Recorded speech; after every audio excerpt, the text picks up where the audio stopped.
Hello everyone, welcome back to my channel. ఈరోజు మీ అందరి కోసం మళ్ళీ నేను తావా మూవీ తీసుకొచ్చాను. అది ఫుల్ రివ్యూ అనమాట.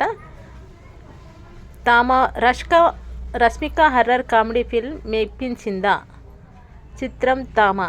నటీనటులు ఆయుష్మాన్ ఖురానా, రష్మిక మందన్న, నవాజుద్దీన్ సిద్దిక్, పరేష్ రావల్, సత్యరాజ్, ఫైసల్ మాలిక్, నోరా ఫతేహి. నిర్మాత దినేష్ విజయన్, అమన్ కౌశిక్. దర్శకత్వం ఆదిత్య సర్వోదర్. విడుదల 21/10/2025 అంటే ఈరోజు అనమాట.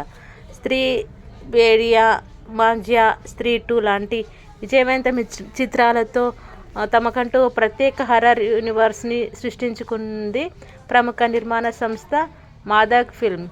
ఇప్పుడు ఈ హర్రర్ యూనివర్స్లోకి రష్మిక, ఆయుష్మాన్ ఖురానాలకు తీసుకొచ్చి ధామా సినిమాను తీర్చిదిద్దింది. మరి ఈ ధామా కథ ఏంటి, ఎలా ఉందో ఇప్పుడు తెలుసుకుందాం. ధామా మూవీ కథ: అలోక్ గోయల్ అలియాస్ ఆయుష్మాన్ ఖురానా ఓ జర్నలిస్ట్. ఒకరోజు మిత్రులతో కలిసి ఓ పర్వత ప్రాంతానికి న్యూస్ కవరేజ్కి వెళ్తారు. అక్కడ అతనిపై ఓ ఎలుగుబంటి దాడి చేయగా తడ్కా అలియాస్ రష్మిక తనని కాపాడుతుంది. ఆమె బేతాళ జాతికి చెందిన యువతి. పురుషుల రక్తాన్ని తాగే అలవాటున్న వాళ్లకు ఎన్నో అతీత శక్తులు ఉంటాయి. ఈ జాతికి నాయకుడు తామాగా పిలిచే యక్షసన్ అలియాస్ నవాజుద్దీన్ సిద్దిక్. అతను చేసిన ఓ తప్పు కారణంగా బేతాళ జాతి అతడిని ఎన్నో దశాబ్దాలుగా ఓ గుహలో బందీగా ఉంచుతుంది. అలాంటి బేతాళ సామ్రాజ్యంలోకి అలోక్ వచ్చాడని తెలిసి ఆ జాతి వాళ్ళు అతడిని శిక్షించే ప్రయత్నం చేయగా తడ్కా తప్పిస్తుంది. ఈ క్రమంలోనే అతనిపై ప్రేమతో తన జాతిని విడిచి జీవనంలోకి వస్తుంది. మరి ఆ తర్వాత వీళ్ళ ప్రేమ ప్రయాణం ఎన్ని మలుపులు సాగింది? అలోక్కు తడ్కా ఓ బేతాళుని అని ఎప్పుడు తెలిసింది? ఆమె బేతాళ జాతి పుట్టుక వెనకాల కారణమేమిటి? ఏ తప్పు చేయటం వల్ల యక్షసన్ దశాబ్దాలుగా గుహలో ఉండాల్సి వచ్చింది? తను బయటికి వచ్చాక ఏం జరిగింది? ఈ కథను బేడియా, మంజు, స్త్రీ 2 చిత్రాలతో ఉన్న లింక్ ఏంటి అన్నది మిగిలిన కథ. అసలు ఈ మూవీ ఎలా సాగిందంటే, మన జానపదాల్లో ఎన్నో బేతాళ కథలు ఉన్నాయి. కాకపోతే ఆ జాతి నేపథ్యంతో ఏంటి, అది ఎలా ఆవిర్భవించింది అన్నది ఎవరికి పెద్దగా తెలిసి ఉండకపోవచ్చు. ఈ పాయింట్ని ఆధారం చేసుకుని ఓ ఫిక్షనల్ హర్రర్ ఫ్యాంటసీ కథను సిద్ధం చేసుకుంది ఈ చిత్ర బృందం. అయితే ఇది హర్రర్ జానర్లో సాగే చిత్రమైన దీంట్లో భయం కన్నా ప్రేమకే ఎక్కువ ప్రాధాన్యం ఇచ్చారు. అద్యాంతం ఓ విభిన్నమైన ప్రేమ కథను చూస్తున్న అనుభూతినే పంచుతుంది. దేశంపై దండెత్తడానికి వచ్చిన అలెగ్జాండర్ను బేతాళ నాయకుడు యక్షసన్ అంతమొందించే హర్రర్ సీక్వెన్స్లతో సినిమాను ఆరంభించిన తీరు ఆసక్తికరంగా ఉంటుంది. ఆ వెంటనే హీరో పరిచయం సన్నివేశాలతో కథను వర్తమానంలోకి తీసుకొచ్చారు దర్శకుడు. ఎలుగుబంటి దాడి నుంచి హీరోను కాపాడే ఎపిసోడ్తో రష్మిక పాత్రను కథలోకి తీసుకొచ్చిన తీరు, ఆ తర్వాత వాళ్ళిద్దరికీ మధ్య చిగురించే ప్రేమ కథ రొమాంటిక్ లవ్ ట్రాక్ లాగే అనిపిస్తుంది. హీరోని బేతాళ జాతి బందీ చేయడం వల్ల అతన్ని యక్షసన్కు ఆహారంలా గుహలోకి పంపడం, అక్కడ తనకెదురయ్యే అనుభవాలు ఉత్సుకత రేకెత్తిస్తాయి. నాయకులిద్దరూ అక్కడి నుంచి తప్పించుకొని జనజీవనంలోకి వచ్చినప్పటి నుంచి కథలో నవ్వులు మొదలవుతాయి.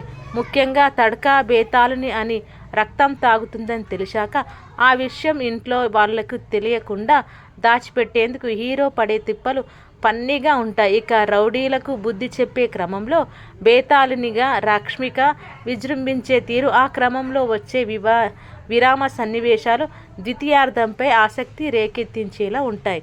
అయితే ప్రథమార్థంలో కొన్ని నవ్వులు, థ్రిల్లింగ్ మూమెంట్స్ కనిపించినప్పటికీ కథ కాస్త ఫ్లాట్గా సాగిన అనుభూతి కలుగుతుంది. కానీ ద్వితీయార్థం ఆరంభం నుంచే సూపర్ ఫాస్ట్ ఎక్స్ప్రెస్లా పరిగెడుతుంది. ఓ ఓవైపు హీరో కూడా బేతాళుడిగా మారడం, మరోవైపు అతన్ని పట్టుకునేందుకు బేతాళ జాతి వ్యక్తులు రంగంలోకి దిగడం, మరోవైపు రష్మిక చేసిన ఓ తప్పు వల్ల గుహలో బందీగా ఉన్న యక్షసన్ బయటకు రావడం కథలో సంఘర్షణకి రెట్టింపు చేస్తాయి.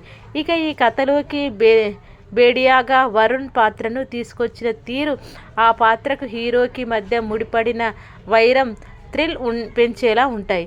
ప్రీ క్లైమాక్స్లో తన ప్రేమను దక్కించుకునేందుకు యక్షసన్తో హీరో పోరుకు సిద్ధమవుతాడు. ఈ క్రమంలోనే తాను దేవి అనుగ్రహంతో తామాగా మారడం కాస్త సినిమాటిక్గా ఉంటాయి. ఇక రెండో భాగానికి బాటలు వేస్తూ సినిమాను ముగించిన తీరు సంతృప్తినిస్తుంది.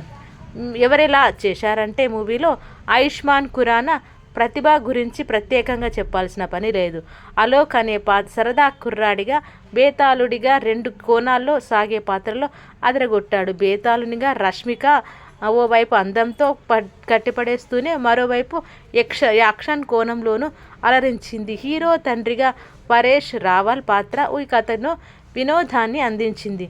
యక్షసన్ పాత్రలో నవాజుద్దీన్ ఓవైపు నవ్విస్తూనే మరోవైపు భయపెట్టాడు.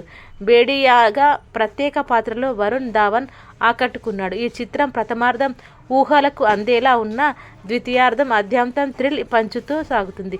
మలైకా అరోరా, నోరా ఫతేహి ప్రత్యేక గీతాల్లో సందడి చేశారు. సచిన్ జిగార్ నేపథ్య సంగీతం ఆకట్టుకున్న పాటలేవి గుర్తుంచుకునేలా లేవు. గ్రాఫిక్స్ వర్క్, విజువల్స్ బాగున్నాయి. నిర్మాణ విలువలు ఉన్నతంగా ఉన్నాయి. ఈ సినిమాకున్న బలాలు ఆయుష్మాన్, రష్మిక నటన, ద్వితీయార్థంలోని మలుపులు మరియు విరామ పతాక ఘట్టాలు. ఈ సినిమాకున్న బలహీనతలు ఊహలకందే ప్రథమార్థం, కొన్ని సాగతీత సన్నివేశాలు.